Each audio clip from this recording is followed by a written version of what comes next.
New York లో వర్షం పడుతున్న సమయంలో ఆయన చేతిలో ఒక ఫైల్ పెట్టుకుని, చంకలో ఫైల్ పెట్టుకుని బ్యాగ్ మోసుకుంటూ నడుస్తూ ఉంటారు ఒక ముఖ్యమంత్రిగా. ఆనాడు ఆయన విజన్ 2020 అంటే చాలా మంది ఎగతాళి చేశారు. కానీ ఈ రోజు తిరిగి హైదరాబాద్ లో చూస్తే ఆయన చెప్పిన ప్రతి మాట ఈ రోజు నిజమైంది. 4వ సారి ముఖ్యమంత్రి అయ్యారు. కానీ రాము అన్నట్టు మా అందరికన్నా స్పీడ్.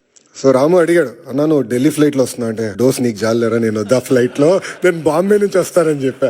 కరెక్ట్ గా విఐపి లాంచ్ లో దిగిన తర్వాత అడిగా రాముని, ఎలా ఉందిరా ఫ్లైట్ అంటే, అన్న పడింది నాకు అన్నాడు. అంటే చంద్రబాబు నాయుడు గారు ఒక సోర్స్ ఆఫ్ ఎనర్జీ. ఆయనకి చాలా అద్భుతమైన ఐడియాస్ ఉంటాయి. ఆ ఎనర్జీలో మనం ఎంత నింపుకుంటాం అనేది చాలా చాలా ఇంపార్టెంట్. కానీ ఒక్కసారి చంద్రబాబు నాయుడు గారి జీవిత చరిత్ర చూస్తే అనేక ఇబ్బందులు ఎదుర్కొని పైకి ఎదిగిన వ్యక్తి. కేవలం రాజకీయాల్లో కాదు, ఈజ్ అ సీరియల్ ఆంటర్‌ప్రెన్యూర్. ఇక్కడ చాలా మందికి తెలియదు ఆ విషయం. ఇక్కడ మీలో చాలా మంది ఆంటర్‌ప్రెన్యూర్స్ అవ్వాలనుకుంటున్నారు. ఆయన సుమారుగా 4 కంపెనీలు స్టార్ట్ చేశారు, 3 ఫెయిల్ అయినాయి. 4వది హెరిటేజ్ ఫుడ్స్. 3 ఫెయిల్ అయినాయని ఆయన ఏనాడు బాధపడలేదు, ఇబ్బంది పడలేదు, ఇంట్లో పడుకోలేదు. 80% సక్సెస్ అవ్వాలని ఆయన వెళ్ళారు.